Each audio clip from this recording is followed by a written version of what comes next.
जेवढे म्हणून माणसं जन्माला आलेली आहेत, भगवंताने हे विश्व बनवत असताना काही अशी टार्गेट दिलेले असतात, विशिष्ट माणसाला टार्गेट दिलेले असतात आणि जे ध्येय दिलेलं असतं, टार्गेट दिलेलं असतं, त्याचा एक टप्पा ठेवलेला असतो भगवंताने. व्यापाराचा असेल, संसाराचा असेल, परमार्थाचा असेल, जे काही जगामध्ये असतील त्या सगळ्यांचा एक असं टप्पा ठेवलेला आहे. आणि मग जेव्हा तुम्ही जन्माला येता तेव्हा त्या रस्त्यावर यायचं का त्या रस्त्याच्या विरोधात त्याच्याकरता चालायचं हे तुमच्या हातामध्ये. समजा पूर्वेकडे सुख ठेवलेलं आहे आणि अचानक तुमच्या डोक्यामध्ये काहीतरी कन्फ्युजन तयार झाली आणि तुम्हाला असं वाटलं की जे पूर्वेकडे ठेवलेले आहे तेच पश्चिमेकडे आहेत. आवाज येतो ना सगळ्याला? तेच पश्चिमेकडे आहेत. मग पूर्वेकडे असलेलं जे ध्येय आहे ते सोडलं जातं आणि पश्चिमच्या दिशेने प्रवास सुरू होतो. शोध त्याचाच आहे जे पूर्वेकडे आहेत, दिशा बदललेली आहेत आणि त्याच्या शोधामध्ये माणूस जातो त्याच्यामध्ये. आणि मग खूप प्रवास झाल्यानंतर एखादा साधू भेटतो. तुमच्या गावाला यायचे ब्रह्मनाथ येळमला आणि पाथर्डीच्या दिशेने निघाला. पाथर्डीला गेल्यानंतर माणूस भेटला त्याला, कुठं निघाला? म्हणजे ब्रह्मनाथ येळमला. म्हणजे इकडं नगर आहे, इकडे ब्रह्मनाथ येळम आयुष्यात कधी लागणार नाही. तो म्हणतो चुकला का? म्हणे हो, परत येत होतो. मराठी कळाली का तुम्हाला? थोडा आवाज व्यवस्थित ठेव रे बाबा. तो परत जो आला ना, गेला पण आणि परत आला पण, शून्य उपयोग झाला त्याचा. उकंड्या फाट्यावरून पाथर्डीला गेला आणि परत आला. जायला एक त्रास झाला आणि पुन्हा यायला एक त्रास झाला. जागा बदलली का? मग त्याला मध्येच टेन्शन येतं की इतकं कष्ट केलं मी, इतकं त्रास घेतला, 30 किलोमीटर गेलो, 30 किलोमीटर परत आलो, झिरो. चुकीच्या जागेवरून प्रवास झाला आणि परत येण्याकरता आला. त्याच्यानंतर जर तुम्ही पाऊल टाकलं योग्य दिशेने त्याला प्रवास म्हणतात. आणि हा जर प्रवास, माझी भाषा आहे का बरं का, हा जर प्रवास ध्येयाच्या दृष्टीने करायचा असेल त्याच्यासाठी अभंग आहेत. ज्याला परीक्षेत पास व्हायचं असेल त्याला अभ्यास करावा लागतो. नापास होण्याकरता काय करावं लागतं बोला ना? नापास झालेल्यांना विचारतोय असं नाही बरं का. काय करावं लागेल त्याला? घर स्वच्छ करण्यासाठी झाडू आहे, घाण करण्यासाठी निसर्ग आहे. त्याला काहीच करावं लागत नाही महाराज.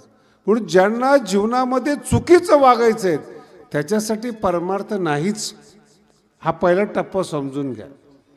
वाईटच वागायचं आहे त्याला जीवनामध्ये, त्याच्यासाठी चांगली गोष्ट नाहीच. मग तो प्रतिबंधक होऊ शकतो. एखादा चांगला माणूस आहे, पैसे कमवणारा आहे, त्याला तो आडवा येऊ शकतो ज्याला वाईट वागायचं. हे टप्पे आहेत मनामध्ये. पैसा भरपूर आला, फोन येतो, खंडणी द्या, प्रोटेक्शन मनी द्या, नवीन शब्द आला आता मुंबईला. म्हणून आता कमवलेले पैसे पण झाकण्याची व्यवस्था करावी लागते. एकाची नजर असते अशातला भाग नाही. म्हणून आडवं येणं, आडवं होणं, आडव्या पद्धतीने वागणं हा माझ्या दृष्टीने फार लहान विषय आहे. ज्याला मोठं व्हायचं आहे त्याला कष्ट आहे. राजकारणी लोकांना फार मानतो बरं का. महिना महिना ते घर सोडून वैराग्य वृत्तीने बाहेर असतात. तुम्ही प्रवास करून बघा बरं. मी राजकारणी हा भाग आत्ताचा सोडून दे, यांना तरी निदान लक्झरी गाड्या आहेत, विमान आहेत. शिवाजी महाराजांच्या टायमाचा प्रवास आठवा. आग्रा कुठे आहेत? काही काही भाग्यवान माणसं असतील ज्यांनी अजून ब्रह्मनाथ येळम सोडलंच नसेल. त्यांचं शेवटचं ठिकाण 2 तालुके, बाजार असेल तर पाथर्डी नाही तर शिरूर. नाही मग एखाद दिवशी जर एखादा चांगला माणूस निघाला तर आपण ज्या जिल्ह्यात राहतो त्याचं दर्शन होईल, बीड जिल्हा.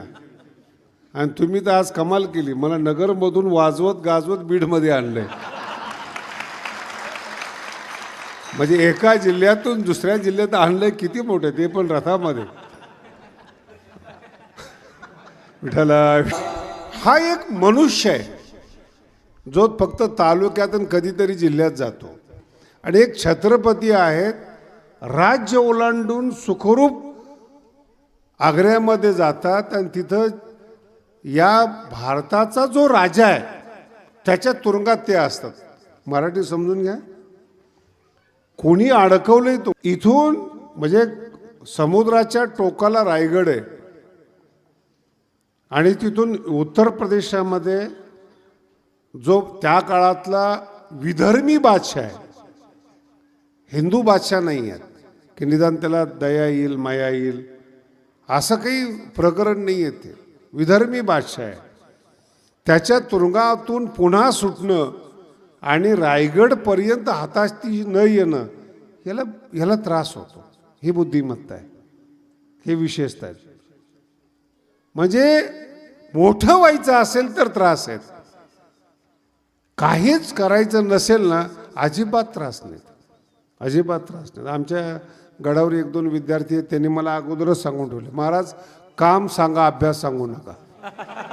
अगदी त्यांच्या जीवनामध्ये स्पष्ट आहे, आपल्याला मोठं व्हायचं नाही, मोक्ष सुखा हणू लाथा. विठ्ठल, काय तुकोबाराच्या प्रमाणाचा असा सुद्धा वापर होतो. मोक्ष सुखा ते नंतर मिळण्यापेक्षा आता मिळतंय ना. फार मोठं सूत्र आहे, वरमध्य कपोता हा श्वमयुरात. उद्या मोर मिळेल या आशेने कबूतर का सोडायचं. हे सुद्धा सुख आहे आमचं, काहीच करायचं नाही, आनंदाने राहायचं. विशेष आहे, तुम्हाला अजून कळणार नाही हे रहस्य.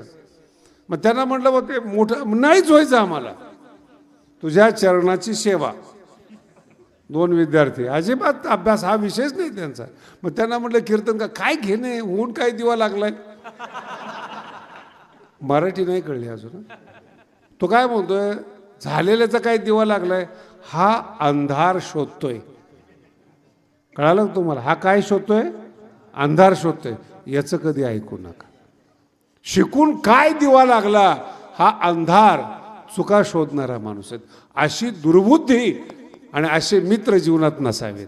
कायम खिच्ची करतात, आणि इतिहासापासून आतापर्यंत हीच लोक आहेत. आपल्याला आपण सज्जन असतो, आपल्यामध्ये पाप भावना नसते, एक चमचा येतो आणि आपलं डोकं खराब करून जातो. आणि तो जवळचा असतो बरं का, झटका जवळून लागतो. मला सांगा, राम राजा होणार आहे, चांगली बातमी. कैकेयी आपल्या गळ्यातली मोत्याची माळ काढून मंथराला देते. मराठी समजून घ्या, माळ काढून देते, चांगली बातमी दिली म्हणून. मग बातमी देताना सुद्धा लक्षात ठेवा, मिळलं तर तुम्ही सांगत जाऊ नका, काय आपल्याला माहीत नाही भाऊ. नाही तर काय लोकांना उत्साह, पहिलं सांगतील वाईट बातमी. जर एखाद्या नोकरीला लागले असेल, पैसे दिले असतील, वाईट पहिलं सांगणार. आपण सांगले पहिला ॲक्सिडेंट झाला, मी सांगितलं ते, मी पाहिलं. ही बातमी मोत्याची माळ काढून दिली, सहन झाली नाहीत, पुरस्कार सहन झाला नाही, आणि दुर्बुद्धी तिच्या मनात उत्पन्न केली मंथरेनं. राजघराण्यातली स्त्री आहे, दशरथाची पत्नी आहेत, सम्राटाची पत्नी आहेत, राम जिच्या मांडीवर खेळलेला आहे, ती सुद्धा वाट चुकते. इतकी बेकार दुर्बुद्धी आहे. पुढं आहे का,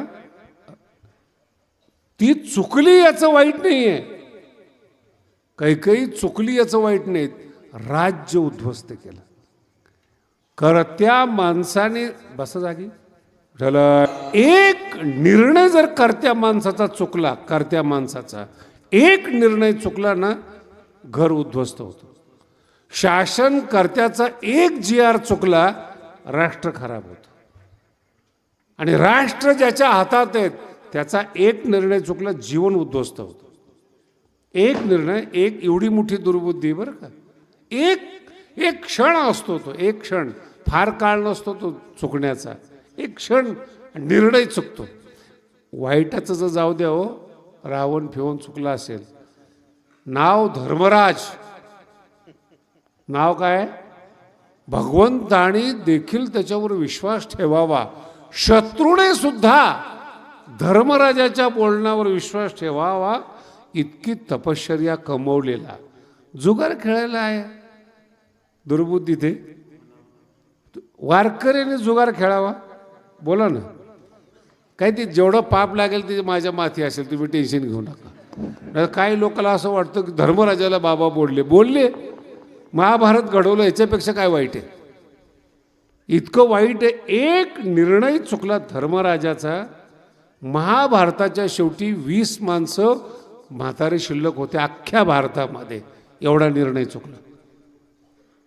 एक मोह आवडता आला नाही. मला सांगा, जुगार खेळायला ठीक आहे, थोडेफार गेले पेले. एका राजघराण्यातली पत्नी जी आपली द्रौपदी, आणि त्या पत्नीला डावावर लावावं आणि त्याचं नाव धर्मराज असावं.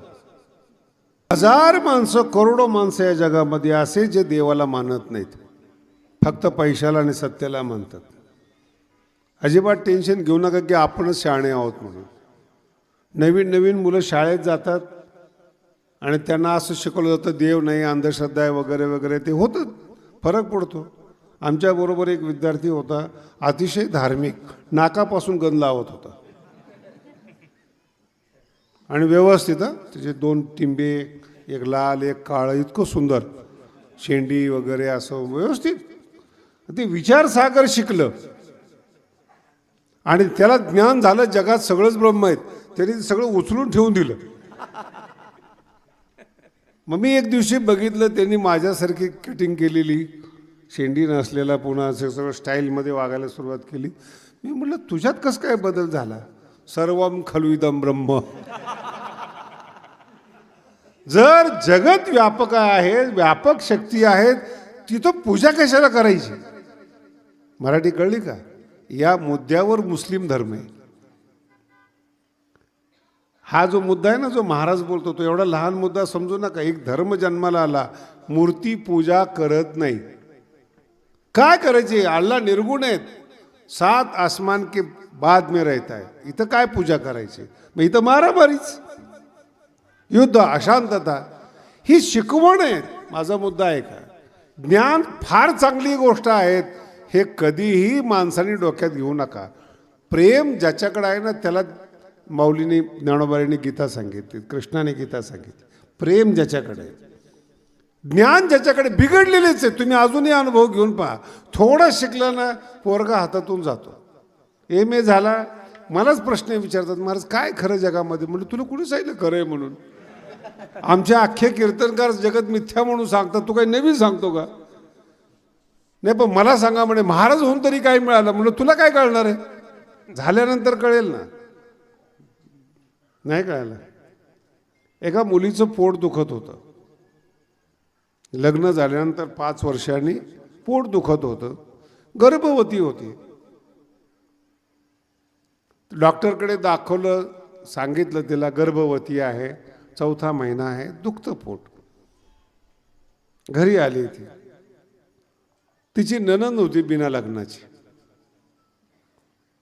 मग आता तुमच्या लक्षात येते का, गर्भवती जी आहे तिला दक्षता घ्यावी लागते ना, पोट दुखतंय म्हणून. नणंद, नांदू न देणारीला नणंद म्हणतात.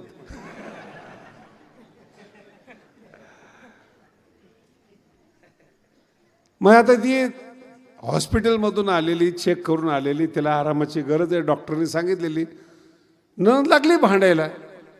सासू आली, तिचा नवरा आला, काय झालं? मग का बसली ही, काम का करत नाही? 3 महिने काम. अरे तिच्या पोटात दुखतंय. माझ्या पण दुखतंय म्हणे पोटात. रात्री मी धिरडे खाल्ले होते, पचले नाहीत. मग काय एवढं मोठं दुखतं का म्हणे? काम करायला सांग. मराठी कळाली का? पोटातलं दुखणं सुद्धा वेगळं असतं. नणंदचं दुखणं वेगळं, गर्भवतीचं दुखणं वेगळं, जिला आई व्हायचंय ना तिचं दुखणं वेगळं आहे, आणि जिला नावं ठेवायचंय ना तिचं दुखणं वेगळं आहे. तसं परमार्थामधलं दुःख वेगळं आहे आणि संसारिकातलं दुःख वेगळं. संसारामध्ये कशाचंही दुःख असतं. शेजाऱ्याला नोकरी लागली तरी दुःख असतं. मी तर माझा अनुभव सांगतो महाराज, जुने अनुभव आहेत माझे. असं हाच ड्रेस असायचा, आणि मी 25 वर्षापूर्वी स्वित्झर्लंडला गेलो होतो, गादीवर बसण्याच्या 3 वर्ष अगोदर. बघा, माझा मुद्दा समजून घ्या, नाही तर तुम्हाला वाटलं की मी गेलोय म्हणून सांगतो. ड्रेस हाच जगामध्ये 78 पासून हाच ड्रेस. आता मी एवढ्या लांब गेलो, तिथं भारतीय पोरं आले होते.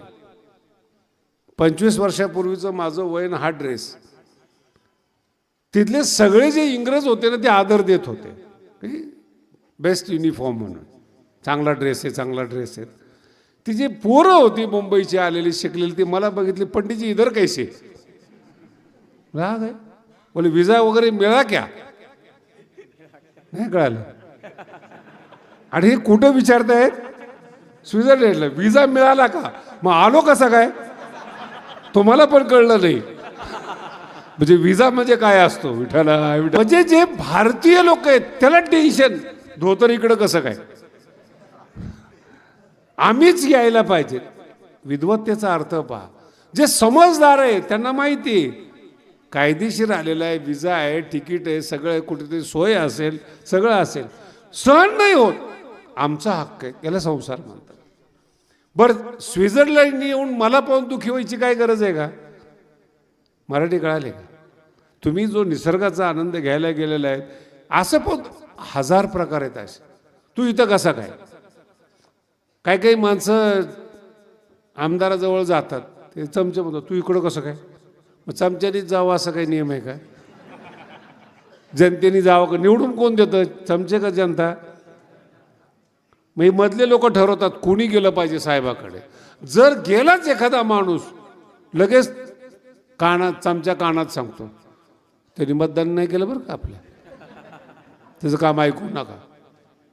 आणि त्यांनी जर नाही ऐकलं तर ती दुर्बुद्धी. विठाला इतिहास भरलाय महाराज या गोष्टीने, इतिहास. त्याच्याही पुढे जाऊन सांगतो, कैकेयीचं सोडा, आपण तिलाही माफ करू. देवाच्या आणि संताच्या सानिध्यात राहणारे हे सुद्धा दुर्बुद्धी सुचू शकते, यांना सुद्धा दुर्बुद्धी सुचते. जनकाच्या घरात सीता जन्माला आली, की ज्या जनकाचं उदाहरण गीतेमध्ये दिलं जातं, की अर्जुना जनकाप्रमाणे काम कर. कृष्ण उदाहरण देत आहेत, कृष्णम वंदे, ते उदाहरण जनका, त्यांची मुलगी जानकी आणि देवाची पत्नी, ज्या रामाचं संपूर्ण जगामध्ये उदाहरण दिलं जातं, त्या रामाची पत्नी सीता. म्हणजे बघा, संताच्या कुळात जन्माला आली आणि देवाची पत्नी झालेली सीता. आणि दुर्बुद्धी म्हणजे काय, हरण पाहून आपला नवरा पाठवणं, ही दुर्बुद्धी. दुःख कुठून निर्माण झालं.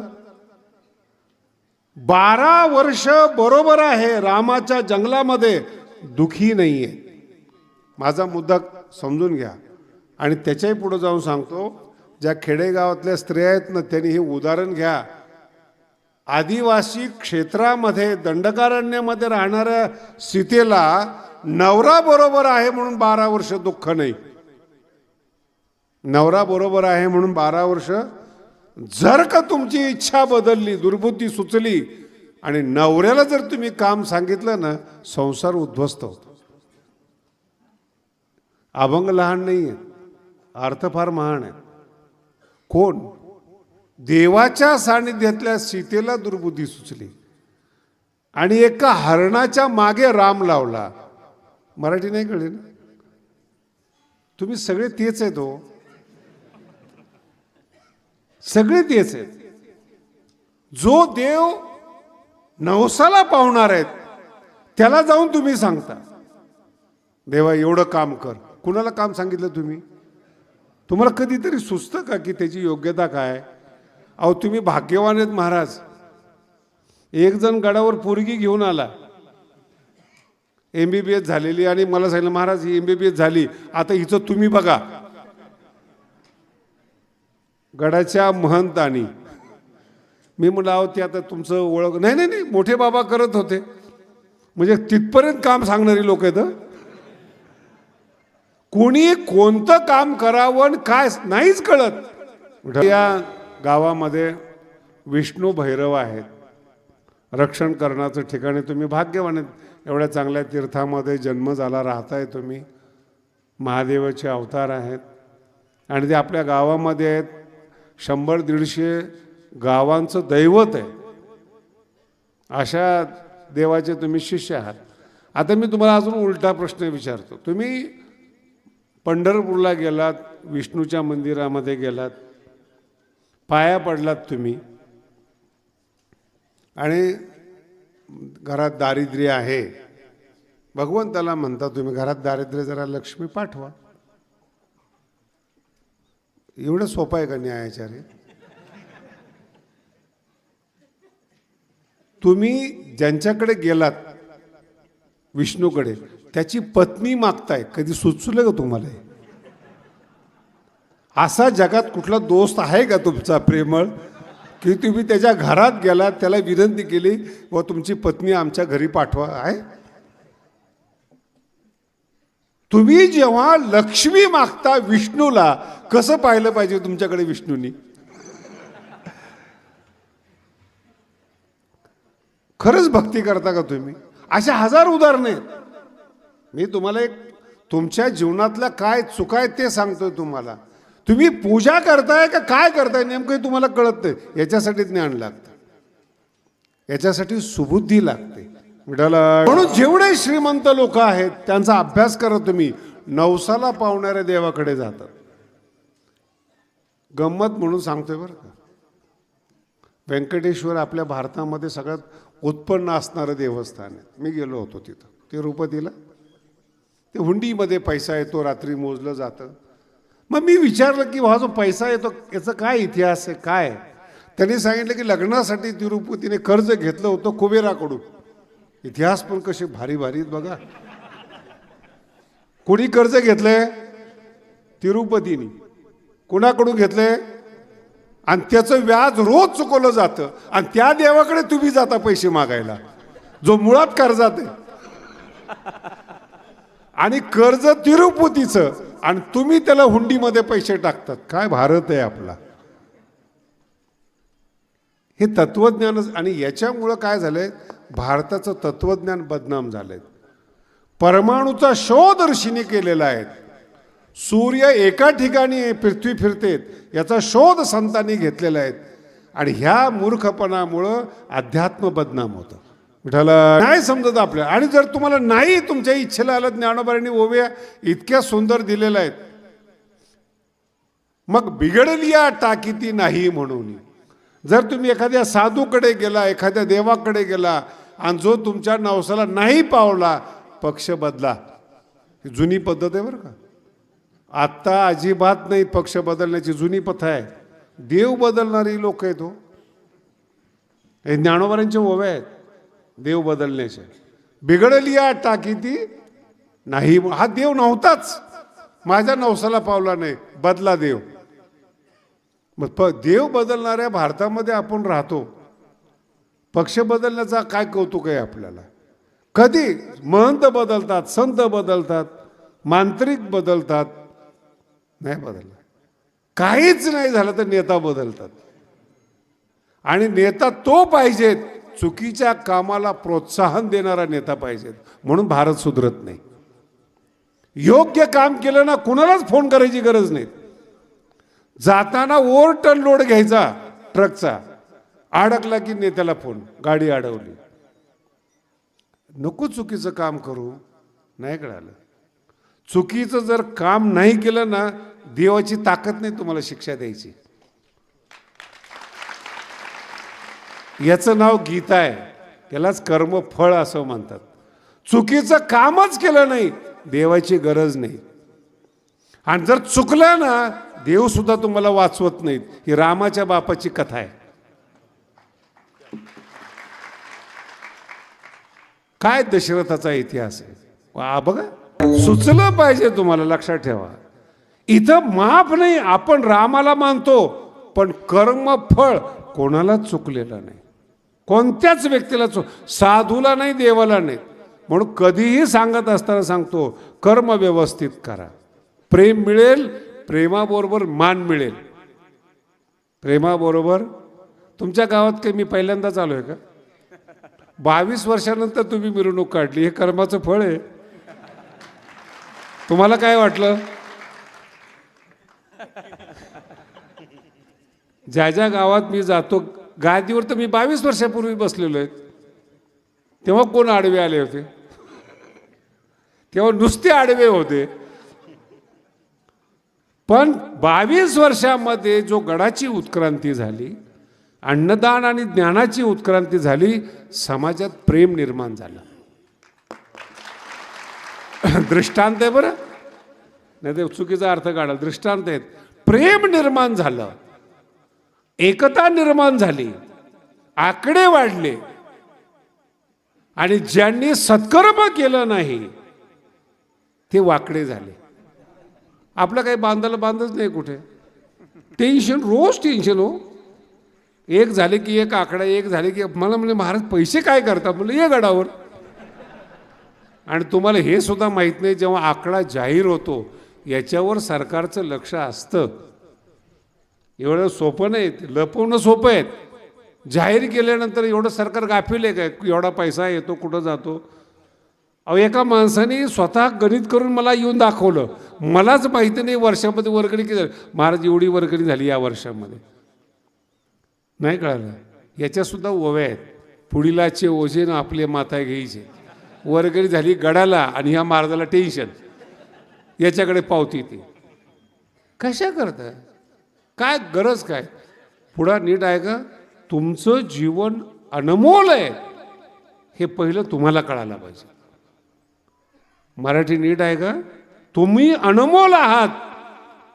चांगल्या माणसाला भेटा, चांगलं ज्ञान प्राप्त करा, वेळेचा सदुपयोग करा, हे परमार्थ आहे. तुम्ही ज्ञानी आहात, तुम्ही अनमोल आहात, हे तुम्हाला पटतच नाहीत. कोणी तुमचा टपली मारतं, कोणी तुमचा वापर करतं, कोणी तुम्हाला घेऊन जातं. नाही, जर तुम्हाला कंट्रोल होत नसेल, नीट आहे का, दुर्बुद्धी जर तुमची जात नसेल, होतं कधी कधी नाईलाज असो माणसाला, तंबाखू सोडावी वाटते, दारू सोडावी वाटते, चांगलं व्हावं वाटतं. काही काही मुलांच्या तक्रारी 10वी 12वीच्या, महाराज अभ्यासात मन लागत नाही. प्रार्थना करा. कोणत्याही धर्मामध्ये जा, कोणत्याही धर्मात म्हणतोय, प्रार्थना फार महत्वाची. ईसाई धर्म असो, मुस्लिम धर्म, प्रार्थनेचं नाव बदललेलं आहे, प्रार्थनेची पद्धत बदललेली आहे. प्रार्थना कुठल्याही धर्मामध्ये बंद नाही आहे. पण ते प्रार्थनेत काय मागायचंय हे कळालं पाहिजे. वेदापासून आतापर्यंत 1000 धर्म शोधा, आले गेले, सगळ्यामध्ये प्रार्थना आहेत. तुम्ही शाळेत जात असताना प्रार्थना आहे. प्रार्थनेत जे मागितले त्याचा अभ्यास पाहिजे.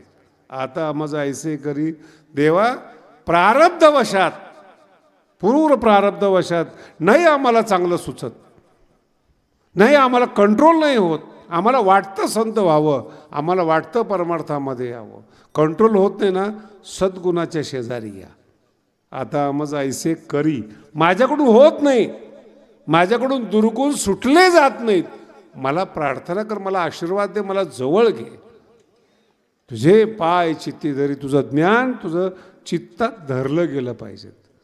म्हणजे महाराज हे होऊ शकतं का? संपूर्ण जग प्रार्थना करतो, संपूर्ण जग प्रार्थना करतो. एखादा माणूस आजारी पडला, मुस्लिम असेल तो दुआ मागतो, ईसाई असेल तर प्रार्थना करतो, आणि आपल्या परिसरामध्ये आपल्या हिंदू धर्मात असेल तर देवाला जाऊन नवस करतात. ही प्रार्थना आहे.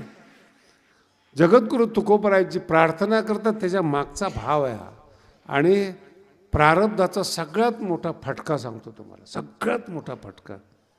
हे जे 2 चरण आहेत ना, हे फार साधे आहेत, सरळ आहेत.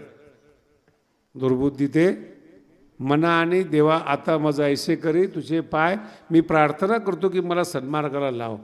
पण तिसरा जो मुद्दा आहे ना, तो जगातला सगळ्यात खतरनाक मुद्दा आहे. खतरनाक एवढा शब्द आहेत. उपजाला परमार्थ करण्याची, चांगलं वागण्याची भावना जन्माला येत नाही. हे ज्ञानी लोकांबद्दल बोलतो, हे पहिलंच सांगितलंय. हा अभंग सत्कर्म करणाऱ्या लोकांसाठी आहे. जे वाईट आहे ते वाईटच आहेत. चांगली भावनाच निर्माण होत नाही, उपजत नाही. उपजाला भगवंत प्राप्त करून घ्यावा, हे परमार्थिक लोकांच्या मनात भावना उत्पन्न होत नाही. बऱ्याचशा परमार्थिकांना पाहतो मी, लोकांना पाहतो, त्यांच्या जवळ बसल्यानंतर त्यांचे संस्कार मला समजतात. वर्षभराची डायरी दाखवतात महाराज, रोज 3 कीर्तनं. उभं झाला. काही माणसं म्हणतात आम्ही कीर्तन न करता आम्हाला सगळं जागेवर मिळतं. हे काही भाव आहे? आपण मनुष्य म्हणून जन्माला आलो, ही काही वस्तू आहेत? त्याच्या पुढं जाऊन सांगतो, एखादा दुकानदार असेल, मरेपर्यंत एकच इच्छा करतो, वाढावे, संतान गृही व्हावे. हे भाव आहे. अहो, भाव जन्माला येणं याच्यासाठीच प्रारब्ध लागतं, याच्याकरता पुण्य लागतं.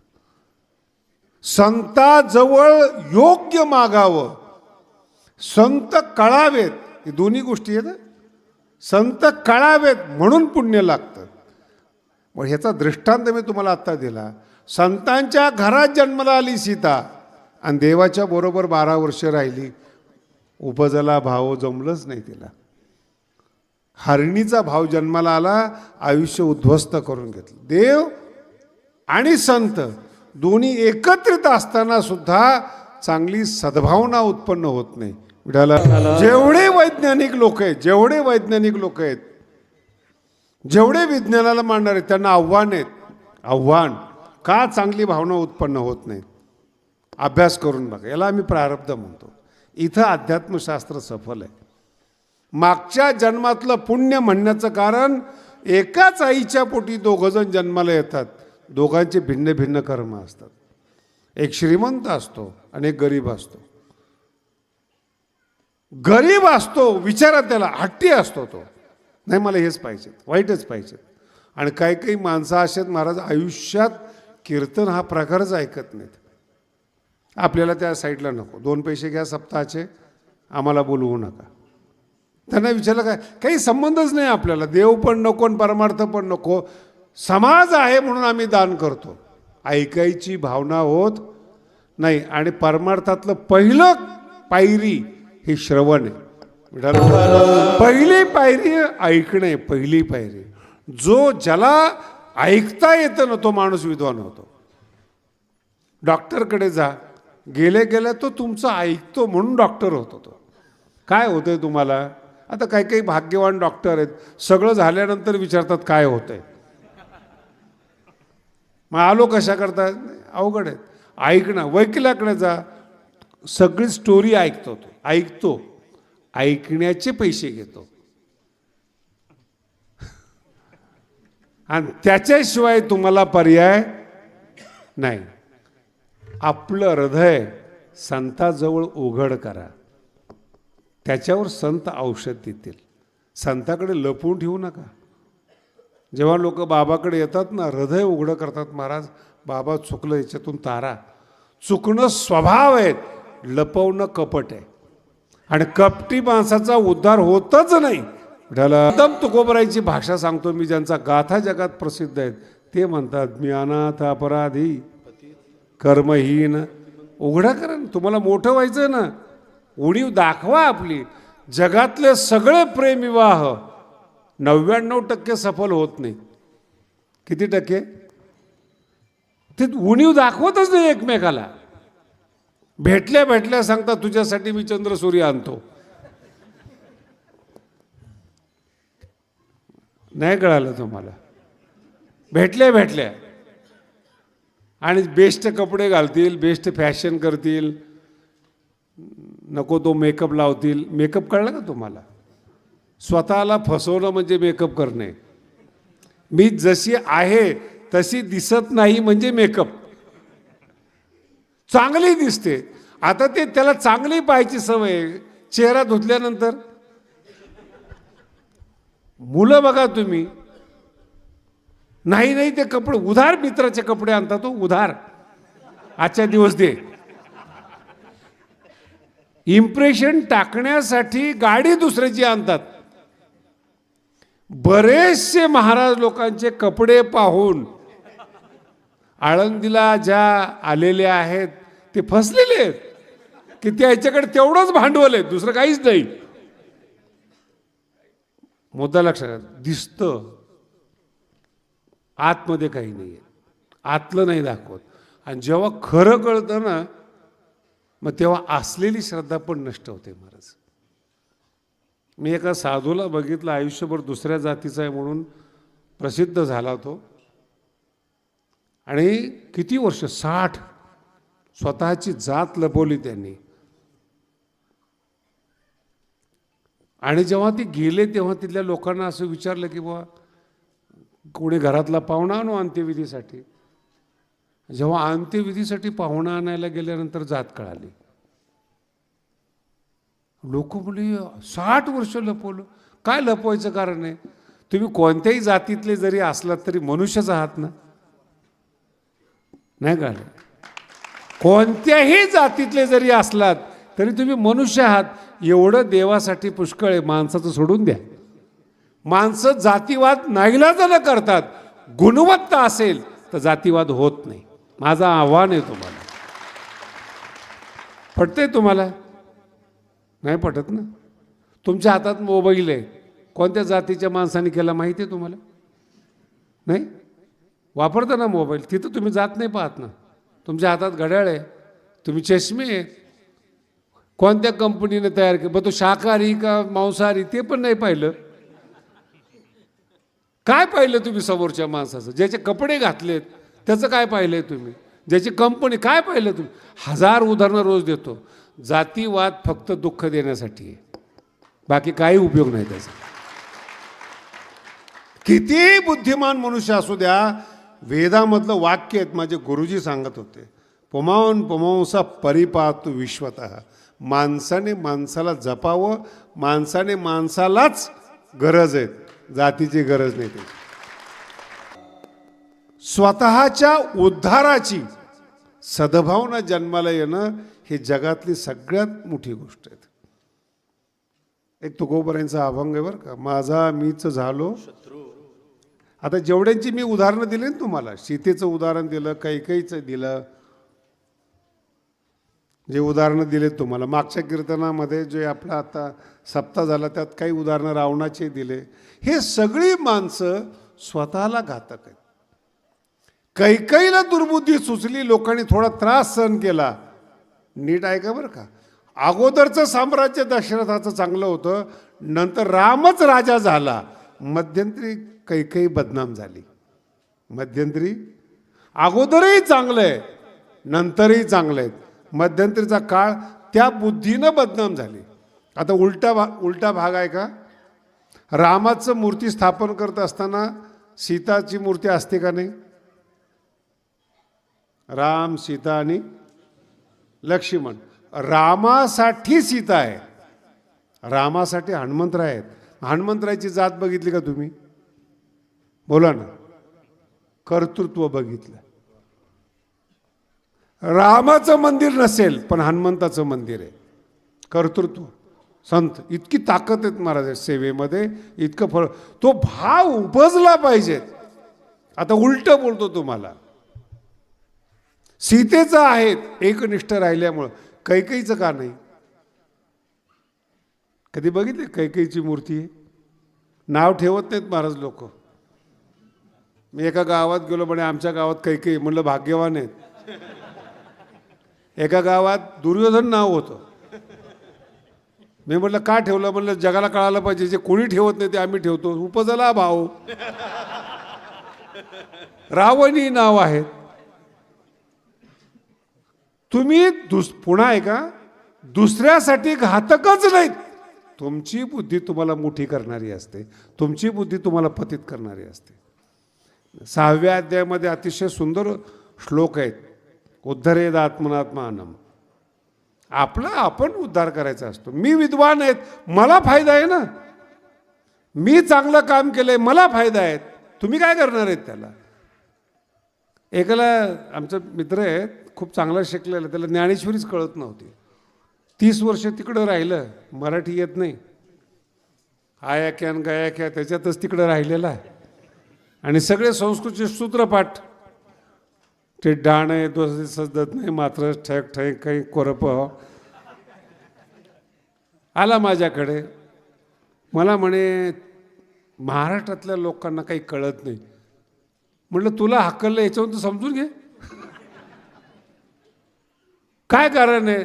म्हणे काहीच कळत नाही या लोकाला. अरे म्हणलं तुला कळत नव्हतं म्हणून तू शिकायला गेला काशीला, सगळेच काशीला पाठवू का म्हणलं शिकवायला?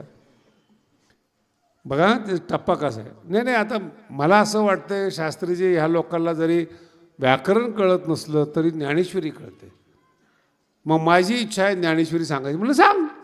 म्हणे मला कळत नाही. म्हणलं परत प्रयत्न कर. म्हणे आता बुद्धी साथ देत नाही. कोणत्या वेळेस कोणता भाव जन्माला यावा याच्यासाठी प्रार्थना आहे. तुम्हाला संस्कृत शिकायचं ना, 65व्या वर्षी जन्माला आलात भाव आणि म्हटले आम्हाला संस्कृत शिकायचं, अक्षर कळत नाही महाराज. नवीन विदेशातले लोक येऊन मराठी शिकतात, खरंच मराठी कळते त्यांना? असे असे शब्द ना, तोंड भरवणी बोली जी मी एकदा बोललो होतो, आणि ते नवीन युपीतला माणूस मराठीला म्हणजे तोंड भरून कसं बोलतात म्हटलं तुला कळणारच नाही. महाराष्ट्रातच जन्माला यावं लागेल. तोंड भरवणी ओवी, तोंड भरून बोललो म्हणजे काय? तुम्हाला कळालं तोंड भरून बोलणं म्हणजे काय आहे, पण नवीन माणसाला काय समजून सांगणार आहे तुम्ही? फील आहे.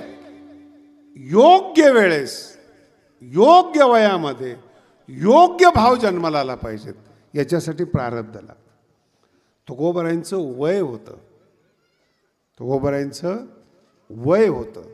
तपश्चर्या करण्या इतपत अंगामध्ये ताकद होती आणि म्हणून ते भगवंताला प्रार्थना करत, देवा संसार कळाला, संसारातली माणसं कळाली, जन हे सुखाचे सगळं कळालं. आता परमार्थ करावा म्हणून भाव जन्माला आलाय. ह्या भावाला टिकव. नाही, आमच्या गडावर लय पोरं येऊन गेलेत मला, 200-200 पोरं येऊन गेलेली. नवीन नवीन ते कीर्तन ऐकतात शास्त्रीचं, त्यांना अशी लहर येते कीर्तनकार व्हावं. येतात आईबाप मस्त नवीन धोतर घेऊन देतात, गडावर येतात, 4-5 दिवस राहतात. त्यांच्या लक्षात आता इथं जेव म्हणणारं कोण नाही, जा म्हणणारं कोण नाही, कपडे धुणारं कोण नाही, काहीच नाही. गडावर 5-6 दिवस राहतात, नाही कळालं, मग पोटात दुखायला लागतं. आम्हाला माहिती ना का दुखतं ते. अगोदर 200 मुलं आहेत तिथं, त्यांच्या पोटात दुखत नाही, तेच खातात. आणि मग आमचे शास्त्रीजी फोन करतात घरी, तुझ्या मुलाच्या पोटात दुखतं, घेऊन जा. जातो उपजाला. रोज असं वाटतं तुम्हाला चांगलं करावं, चांगलं करावं. जे जाड झालेली माणसं आहेत ना, मी त्यांना सांगत असतो, जरा हे गुडघ्यावर ताण देणार आहे बरं का, जरा कमी का. उद्यापासून डाएट. पुन्हा बोलू का तुम्हाला, आपल्या हातानं आपलं शरीर खराब करणं याच्या इतकं दुसरं पाप नाही महाराज. किती लहान वस्तू असतात, 2 आणि 10 रुपयाचं जेवण असतं, किती खावं. अहो हे शरीर मिळत नाही, देवादिकांना दुर्मिळ आहेत. नरदेह दुर्लभ, एवढं शरीर दुर्लभ आहेत. अरे मिळालेलं शरीर सांभाळता नाही आलं, अध्यात्म काय सांभाळणार तुम्ही? म्हणता महाराज शरीर सुद्धा काळ सारावा चिंतने, काळ सारावा चिंतने,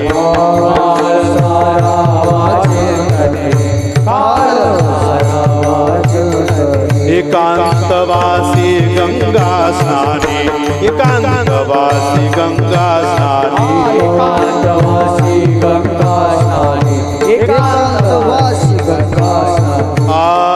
देवाच्या पूजने, देवाच्या पूजने, देवाच्या पूजने, देवाच्या पूजने. प्रदक्षिणा तुळशीच्या, प्रदक्षिणा तुळशी, प्रदक्षिणा तुळशीच्या, प्रदक्षिणा तुळशी.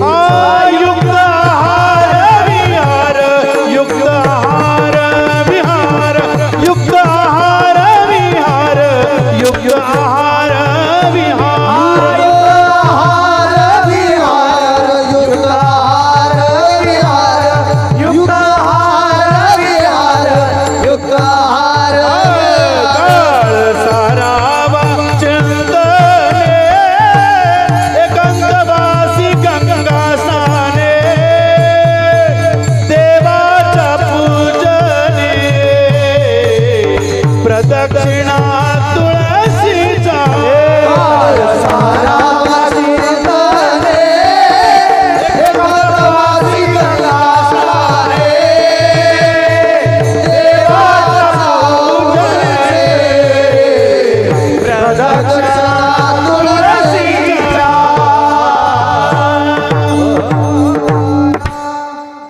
अभंग आहे ना, हे परमार्थिक लोकांची लाईफस्टाईल आहे. सकाळी उठल्यानंतर काय करायचं, चालायचं किती, व्यायाम किती करायचा, युक्त आहार, जागेवर गणपतीसारखं बसू नका, विहार पण पाहिजे. आता काही काही महाराज लोकांना उठवण्यासाठी 2-2 महाराज लागतात. झाड असतात महाराज, खाऊन खाऊन. आणि काय काही तर आता बोलू नये ह्या गोष्टी. आता स्वतःला सांभाळू शकत नाही, यांना देव सांभाळतात. आणि अभिमान कोणता, महाराजांनी तपश्चर्या केली. काय तपश्चर्या केली, एवढं अन्न पचवलं, याची तपश्चर्या.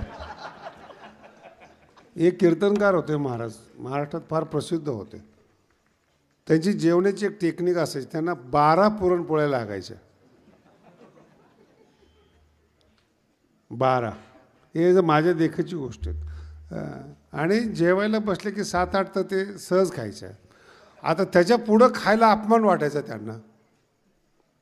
मग ते आग्रह कोणीतरी केला पाहिजे ना. मग आग्रह करवून कसा घ्यायचा आहे, अहो असं काय करताय, अहो वाढाव पुढे. मग तो काय म्हणतो, तुम्ही घेता का, हो आपण दोघं घेऊ. एक आग्रह, लगेच दुसरा शेजारी बसलेला आहे, यांच्यासाठी आणा. मग त्याला वाटतंय ना, महाराज मी घेईल पण तुम्ही घेतलं, हा.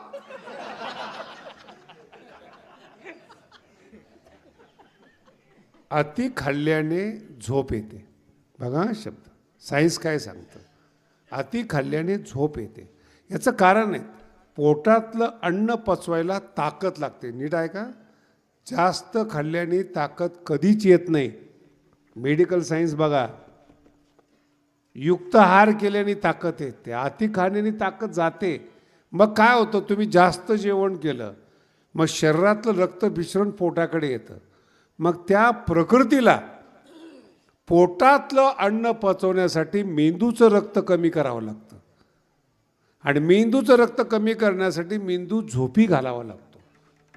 मग तुम्ही बघा, तुम्ही लग्नातलं जेवला असेल, पाहुण्याचं खाल्लं असेल, काय काही माणसं बघा ना असे भाग्यवान, नुसतं गाडीत बसायचं आहे, शरीर आहे महाराज, आवाज आणि झोप संगच.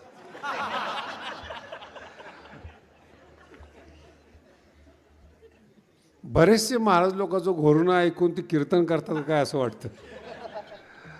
माझा अर्थ वेगळा आहे. ज्यांना शरीर सांभाळता नाही आलं ते बुद्धीला आणि तत्वज्ञानाला काय सांभाळणार. मरेपर्यंत ओव्या उपस्थित पाहिजेत, त्याचं नाव परमार्थ आहे. विठाला डोळ्याच्या समोर ओव्या नाचल्या पाहिजेत, त्याला म्हणतात अभ्यास केलेला टिकणं.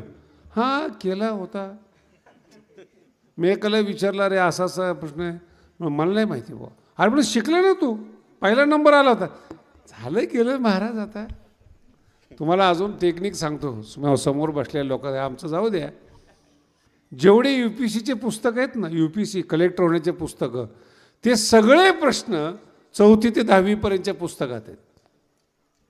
जेवढे कलेक्टर झाले त्यांना विचारा, अभ्यास करताना काय केलं. 4थी ते 10वी पुस्तकाचा अभ्यास केला. ग्रॅज्युएशन झाल्यानंतर का बीज आहे, ते बीज पकडलं तर कलेक्टर व्हाल. आणि तुमचं काय होतं, पुढचं लक्षात राहतं, मागचं लक्षात राहते, ते बीज आहे. हरिपाठ विसरणं, ओव्या विसरणं, बीज विसरणं, हे टेम्पररी आहे सध्या. विनोद लक्षात ठेवणं, कथा लक्षात ठेवणं, व्यथा लक्षात ठेवणं, हे सगळं तात्पुरतं आहेत. जीवनाला उच्च करणारा जो भाव आहे तो कायम लक्षात राहिला पाहिजे. महाराज आमच्याकडून होत नाही, प्रार्थना करा, तुझे कृपे सिद्धी जाओ. आज सांगितलंस ना तू, हे सिद्धी जाण्याकरता तुझी आम्ही प्रार्थना करतो. भाव उपजलेला आहेत, तो शेवटपर्यंत टिकला पाहिजे, परमार्थ टिकला पाहिजे. जनता येणारी जाणारी आहेत महाराज. म्हणून मी तुम्हाला पहिल्या वेळेस म्हटलं होतं की राजकारणी लोक बघा आयुष्य खर्च करतात, कंटाळत नाही ते प्रवासाला. छोटे छोटे कामं असू द्या त्यांचे, रात्रचे रात्र जाताना येताना दिवस प्रवास करतात, मग जाऊन ते सत्ताधारी होतात. त्यांचा चालण्याचा अभ्यास करा, प्रवासाचा अभ्यास करा, झेपतच नाही. मी एका महाराजाला 2 दिवस बरोबर ठेवलं, 3ऱ्या दिवशी हॉस्पिटलला ॲडमिट केलं. मग काय म्हणजे एवढा प्रवास आपण करत नाही, मग कशाला नाव ठेवतो घडाला? प्रवास होत नाही, मुंबईहून औरंगाबाद, औरंगाबादहून पुन्हा मुंबई, नाही म्हणजे आपल्याला जमत नाही, कुणी सांगितलं कुठाला करायला? मग गप बस. मग पायावरचा ढीग बघू नको, मग आकडे बघू नको. हे जर करायचं असलं, उपजला भाव तो टिकला पाहिजे. गीतेमध्ये फार सुंदर शब्द आहे, तो भाव टिकवणं म्हणजे एकेह कुरुनंदन, व्यवसायात्मिका बुद्धी एकेह.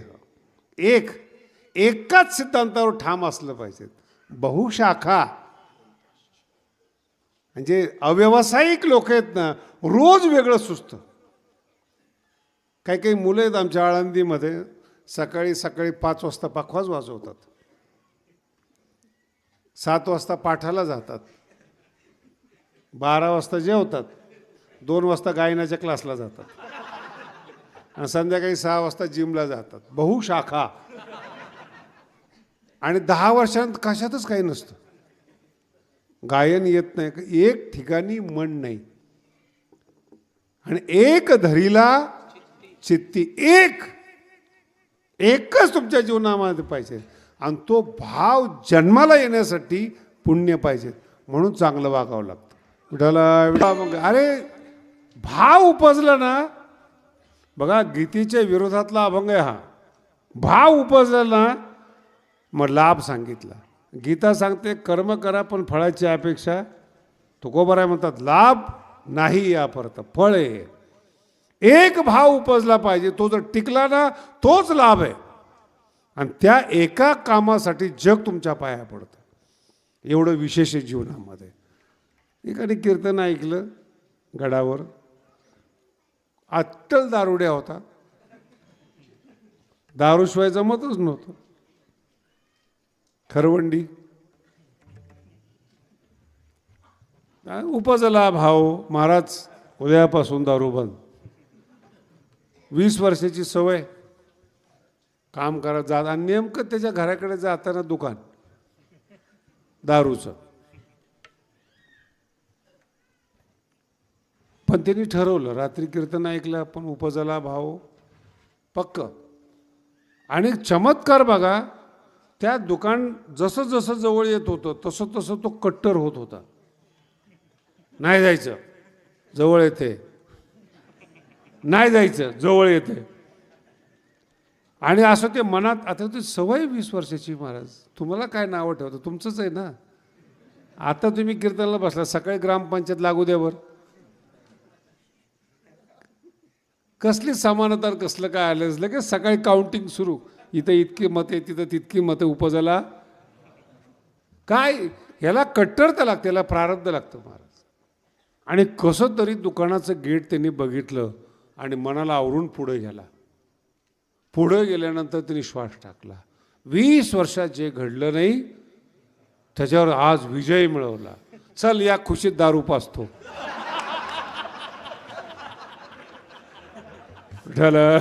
20 वर्ष करू शकला नाहीत असा पुरुषार्थ आज झाला. काय उपजला कट्टरता. ठरवलं ना, इतकं पक्क पाहिजे की ते बदललंच नाही पाहिजे. म्हणून तुकोबाराय घडले. एकदा संसार सोडला, जाळोणी संसारा बैसलो, एकदा सोडला पुन्हा नाहीच.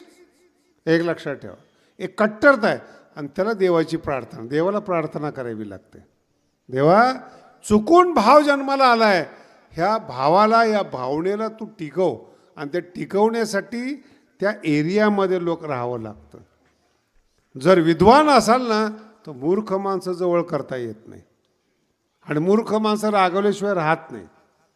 का त्यांच्या विरोधामध्ये अभ्यास करायला बसलं, महाराज जाऊ दे ना, किती दिवस करताय. माझं सांगतो तुम्हाला, मी सुरुवातीला अभ्यास करत होतो. जेव्हा अभ्यासाला लागलो 78ला, तर 98ला आमच्या घरातले लोक विचारायले, महाराज किती दिवस अभ्यास करताय. आम्ही ऐकलं अभ्यासाने डोकं खराब होतं. उपजला काय भाव आहे बघा, काय विचार आहे त्यांचे. किती दिवस 98ला. अरे म्हटलं अजून राहिलं आहे थोडा, 2-3 वर्ष करू दे जरा. काय गरज काय, किती दिवस. जन्म गेलं ना, तारुण्य गेलं ना. याचं नाव आहे संगत. मरेपर्यंत जो विद्यार्थी असतो त्याला विद्वान म्हणतात.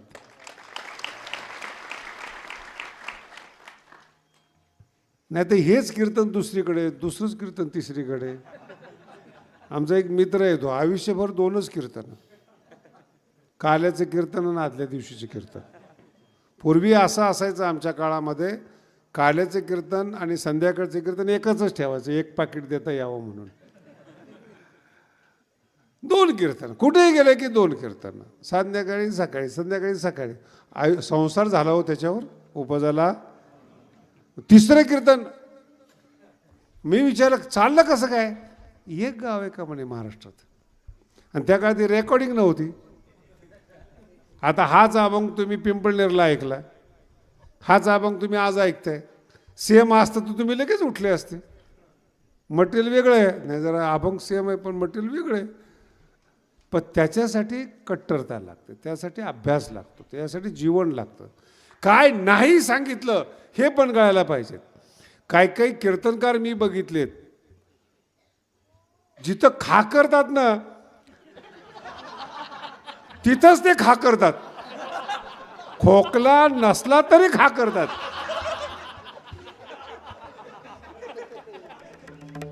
हे का असतात माहिती का, यांच्या कुळातलं ते प्रकरण.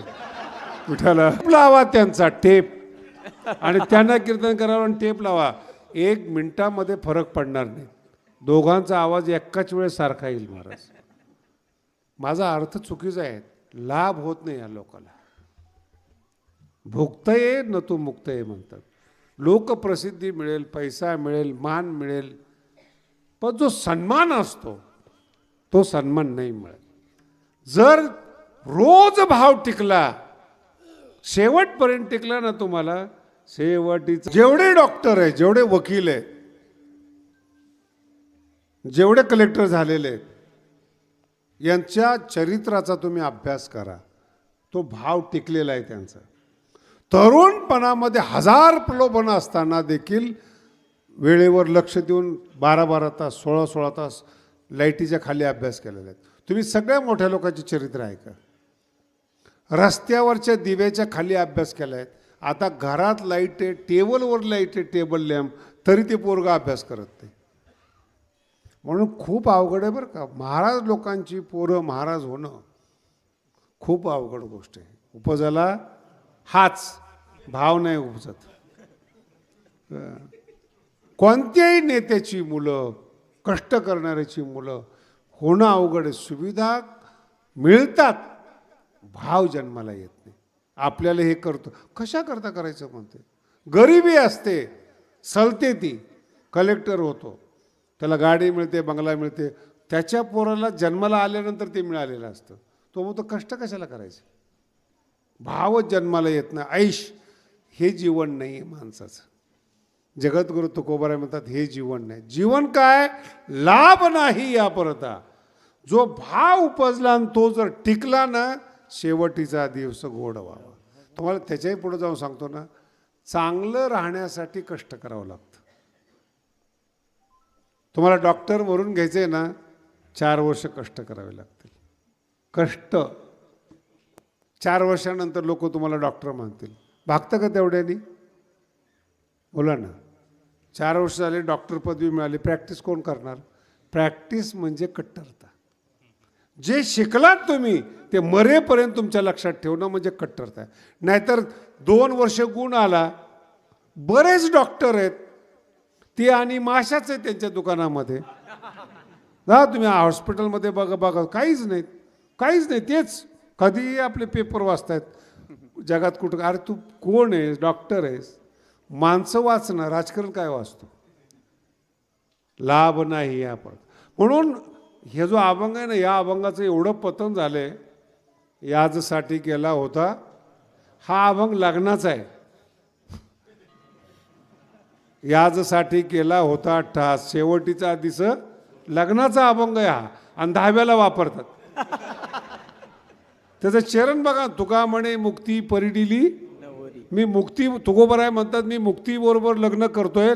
आता 4 दिवस आहेत ना पुढचे माझे हनीमूनचे. वाईट नका वाटून घेऊ, आता दिवस 4 खेडी मेडी. आणि तो वापरतात कुठं 10व्याला, आणि तुम्हाला वाटतं हाच अभंग आहे, त्याला वाटतं चांगलं झालं. अरे कुठं पतन आहेत, त्या अभंगाने तुझी संगत केल्यामुळं तो पतित झाला. विठाला आता निश्चिंतीने पावलो लाभ नाही या परता. निश्चिंत राहण्यासाठी कष्ट आहेत. 2-4 एफड्या टाका, पुढचं जीवन निश्चिंत राहतात महाराज. कमवून ठेवा. किती करोना येऊ नाही तर काही येऊ, ज्यांनी साठवण केलेली आहेत ते बिंदास असतात. शेतकरी करोनामध्ये उपाशी मेला नाही महाराज. 4-4, 5-5 पोती धान्य पडलेले त्याच्या घरात. मेले शहरातले लोक, ज्ञानी लोक 2 दिवसाचं दळून आणलेले आहेत. पावशेर डाळ, 2 बटाटे, 2 मिरच्या, आणि दुसऱ्या दिवशी लॉकडाऊन. आणि ही सवय लय वाईट. हल्ली 2-4 ॲप निघालेले आहेत, ऑर्डर करा घरात जेवण मिळते. मी तरी करोना टायमाला म्हणतोय 2-4 बटाटे आणि 2-4 दिवसाचं होतं, पण आता तर अजिबात नाही. घरी गेले की ॲप करतात, तुमचं जेवण हॉटेलातून येतं. आता तर घरात काहीच नाही, चहा नाही, साखरही नाही. ऑर्डर केली की चहा येतो, ऑर्डर केली की काय येतं. नाही कळालं तुम्हाला. त्या ऑर्डरच्या नादामध्ये आळशी झाला तर शरीर खराब झालं तुमचं. लाभ नाही या परता. आणि याच्या पुढचा एक टप्पा तुम्हाला, शेवटचा टप्पा सांगतो. जो भाव आहे ना त्याचं स्वरूपच तुम्ही असता. सद्भाव जन्माला आला संत व्हाल, दुर्भाव जन्माला आला दुर्योधन व्हाल. भाव चुकला तुम्ही चुकाल. आणि जस यादृशी भावना यस्य सिद्धिर्भवती तादृशी. जसं तुमचं अंतःकरण असेल तसं तुम्ही व्हाल. देवाची भावना करा, लोक भगवान बाबा आणि वामन भाऊ सारखे तुम्हाला देव मानतील. हा भावनेचा प्रश्न आहे. पुन्हा एकदा, हा माणसंच आहेत, पण भाव बदलला, पूज्यत्व आलं. जे पूज्य आहेत त्यांचे लफडे ऐकले, भाव संपला. म्हणून उपजला भाव परमार्थाच्या विषयी, माऊलीच्या विषयी, ज्ञानेश्वरच्या विषयी भाव उपजला, तो भावच फळ देणार आहे. विठोबा रखुमाई, विठोबा रखुमाई, विठोबा रखुमाई, विठोबा रखुमाई, विठोबा रखुमाई.